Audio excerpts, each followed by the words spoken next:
Drugs. Almost everyone uses them, and everyone has an opinion about them. I'm Ethan Nadelman, host of the new podcast, Psychoactive.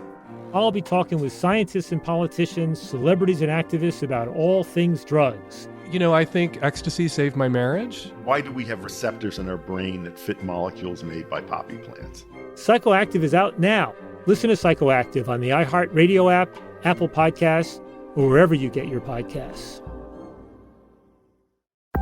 On the Haunted Road podcast, join Amy Bruni, star of the hit TV show Ghost Hunters, for a guided tour of America's most haunted locations and hear from the expert paranormal investigators who've experienced these places firsthand. You'll be in the building all alone and you'll hear conversations down the hallways. It'll be more than one person. When you're in that building, it just really feels like something's just standing over your shoulder. Listen to Haunted Road with Amy Bruni on the iHeartRadio app, Apple Podcasts, or wherever you get your podcasts. I sure will. Good morning, everybody. You are listening to The Voice.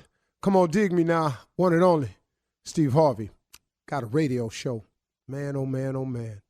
How good is God to me? And part of the mission and the reason that I have a radio show is to become a sharer, more and more of a sharer. You know, I used to hear my mother say it to me all the time, but God blesses you to become a blessing. And I think the more you understand that about yourself, I think the more blessings will flow your way.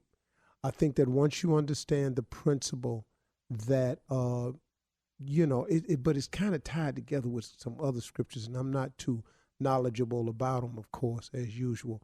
But I do know what I've heard, And, if you look at something simple as do unto others as you would have them do unto you, wouldn't you want somebody to help you if you needed help? I just know how to get it down there to where I've been able to understand it.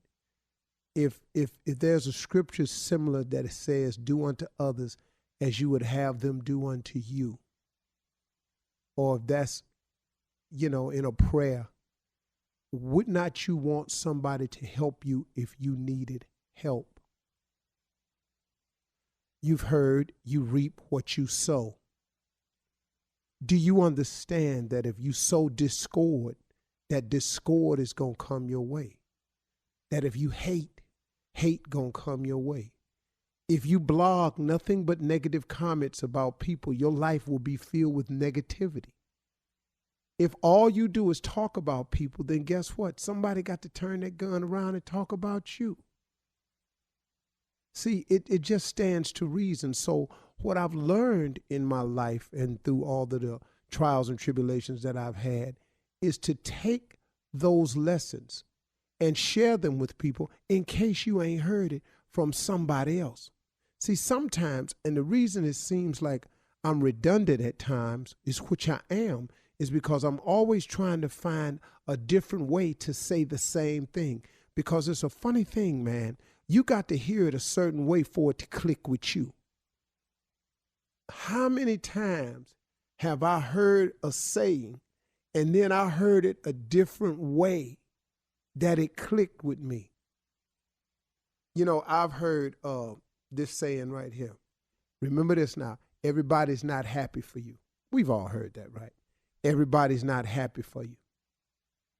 Well, that's very simple. That don't need no explanation. That simply means of all the people you know or do not know, when something happens to you and you celebrating it, everybody not going to join in on the celebration.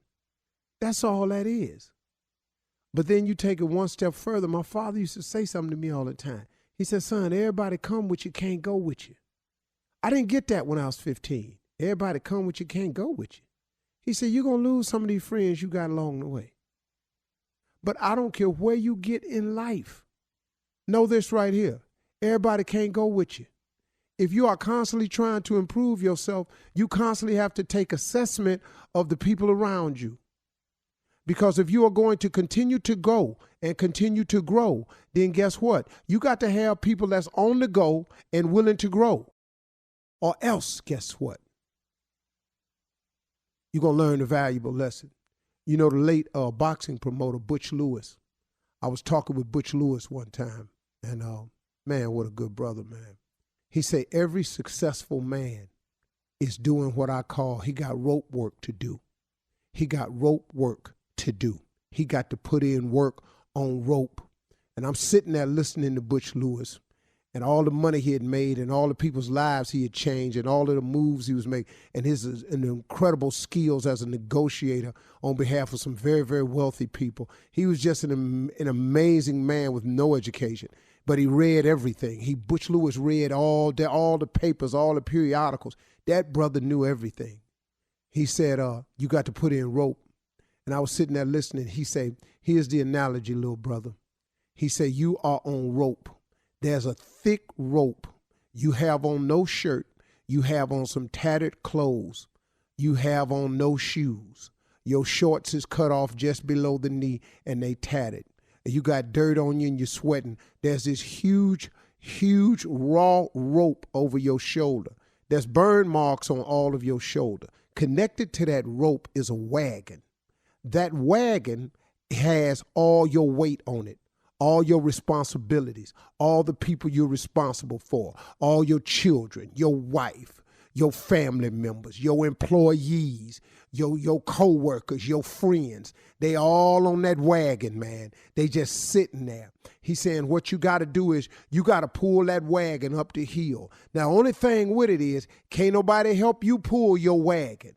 You pull your wagon alone. He said, now, what you can do along the way of pulling your wagon is you can find yourself a good wife, a good woman. He's saying that what that woman does is she get down off the wagon. She fan you while you pull it. She put water on you while you pull it. She put stuff in your mouth while you pull it. She kick rocks out the way while you pull it. But she pulling for you. But she is equally as important as you are on the pull of the rope. He said, you hear me clearly now, young soldier. He said, nah, get this here. He said, it's people on your wagon that you're responsible for. But you want the people on your wagon to help you get your wagon to the top. So what you hope is that they got their foot hanging over the side, pushing.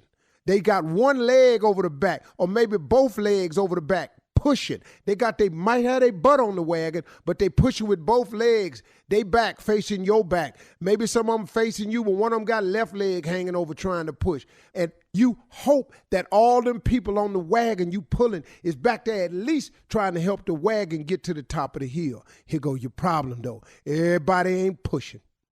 Everybody ain't pulling.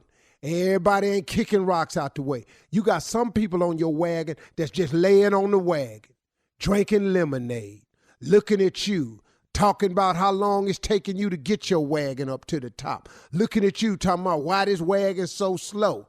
Then when you start picking up speed, they want you to pull harder, you to pull faster, you to pull more. Then they want you to throw what you done earned on the way up the hill back on the wagon so they can have more. But guess what? They ain't helping you get more. But they got a sense of entitlement that since you got more, they should have more. Everybody come with you, can't go with you. Sometimes you got to kick the people off the wagon that ain't pushing and pulling and say, hey, man, I'm sorry. I thought I could do this with you, and I thought you was going with me, but it's clear to me you ain't nothing but dead weight, and it ain't my responsibility to carry dead weight anymore. I have carried you as long as I have to carry you. You are no longer my responsibility. I'm responsible for my family, my wife, my children. I'm not responsible for you. You got to get off my wagon because I'm a man on rope. I'm on a mission, baby. I'm pulling. Here Comes the Break is the groundbreaking podcast sparking real conversations about creativity, mental health, hope, and music. Asante Black stars as Ruben in a fictional narrative featuring real interviews with emerging artists. What advice would you give the families and parents about supporting a teenager that wants to pursue the arts? If you see they're dedicated and you see that they really mean it and their grades are good, then let them do it, man. Listen to Here Comes the Break on the iHeartRadio app, Apple Podcasts, or wherever you get your podcasts. Hi, I'm Chelsea Clinton, host of the podcast In Fact, where we look at why public health matters, especially now.